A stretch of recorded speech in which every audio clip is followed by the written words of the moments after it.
നമ്മള് ഉറങ്ങിക്കഴിഞ്ഞു. കരണ്ടൊന്നുമില്ല.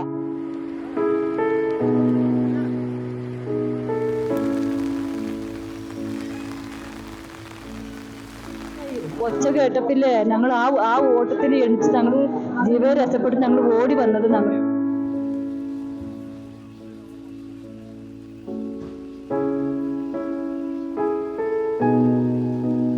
അപ്പൊ എന്തായാലും ചെയ്ത് ടോർച്ച് എടുത്തിട്ട് ഞങ്ങൾ ഇറങ്ങിയപ്പോ ഇത്രയും താന്നുപോയി.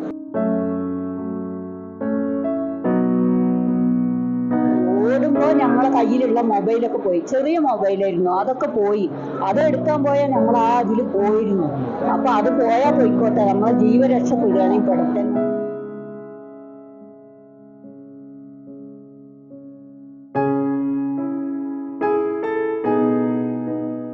I'm standing here at the Government Higher Secondary School in Mepadi, where almost 900 people who are from the various landslide hit areas of Wayanad have been rehabilitated. There is a huge distress that is here prevailing in this relief camp.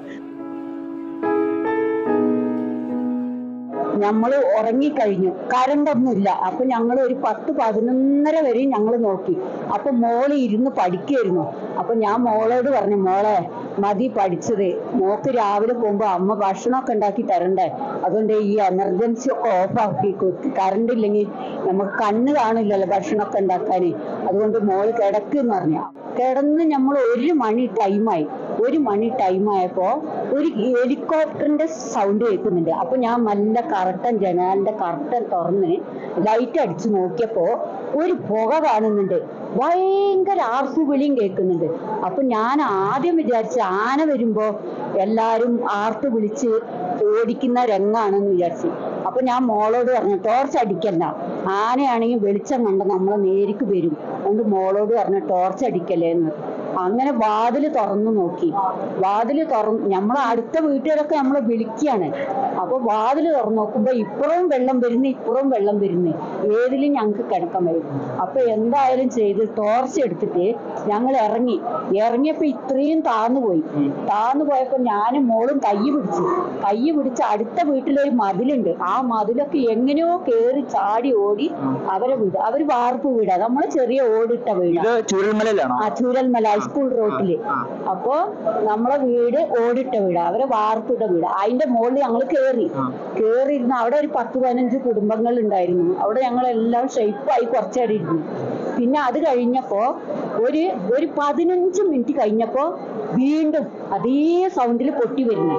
അപ്പൊ ഞങ്ങൾ ഇറങ്ങി ഓടി മേളിലോട്ട് ഒരു കാപ്പിക്കാട് അങ്ങോട്ട് ഓടി. അപ്പൊ അതിന് റിലീഫ് ക്യാമ്പിൽ എത്ര നാളം തുടരാൻ പറ്റും, അല്ലെങ്കിൽ സർക്കാർ എല്ലാം പറഞ്ഞിട്ടുണ്ടോ അതിനെ കുറിച്ച്? വീടിന്റെ കാര്യം പറഞ്ഞിട്ടൊന്നുമില്ല.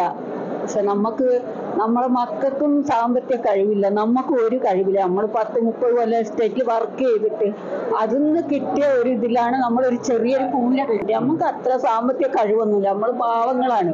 അങ്ങനെ മക്കളെ അത്യാവശ്യത്തിന് പഠിപ്പിച്ച് അവരെല്ലാം കല്യാണം കഴിച്ചു കൊടുത്തു. അവർക്കും സാമ്പത്തികമായ കഴിവൊന്നുമില്ല. അന്ന് ജോലി എടുത്ത് ഞങ്ങൾ ജീവിക്കുന്നവരാണ്, നമുക്ക് വേറൊരു സമ്പാദ്യവും ഇല്ല. അപ്പൊ ഞങ്ങളെ മോള് ഇന്നലെ വന്ന് കൊണ്ടുപോയതാണല്ലോ.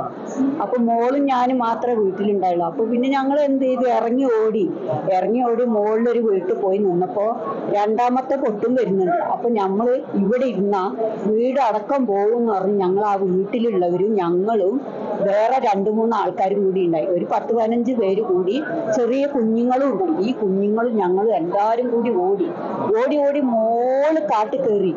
ഓടുമ്പോ ഞങ്ങളെ കയ്യിലുള്ള മൊബൈലൊക്കെ പോയി. ചെറിയ മൊബൈലായിരുന്നു, അതൊക്കെ പോയി. അതെടുക്കാൻ പോയാൽ ഞങ്ങൾ അതിൽ പോയിരുന്നു. അപ്പൊ അത് പോയാൽ പോയിക്കോട്ടെ, നമ്മളെ ജീവൻ രക്ഷപ്പെടുകയാണെങ്കിൽ പെടും.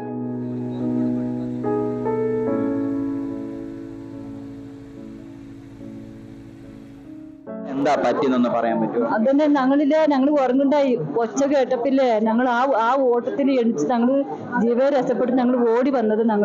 അന്ന് മകളും ഉണ്ടായിരുന്നു ആ സമയത്ത്? ഉണ്ടായി. റിലീഫ് ഈ ക്യാമ്പിൽ വന്നിട്ട് എത്ര നാളായി ഇപ്പൊ? ഇന്നലെ രാത്രിയായി ഞങ്ങൾ വരുമ്പോ. ഞങ്ങൾ കുടുങ്ങിപ്പോയത് അപ്പുറത്തേക്ക് ഞങ്ങൾ കരയിലേക്ക് ഒന്ന് കയറിയത്. അപ്പൊ ഞങ്ങൾ കുടുങ്ങിപ്പോയപ്പോ ഞങ്ങൾ അപ്പുറം ചുറ്റും വെള്ളമാണ്. അപ്പൊ ഞങ്ങൾ ഇന്നലെ കയറൊക്കെ ഇട്ടിട്ട് ഞങ്ങളുടെ പാലൊക്കെ ഇട്ടിട്ട് വൈകുന്നേരത്തെ ഞങ്ങൾ ഇങ്ങോട്ട് കിടക്കും.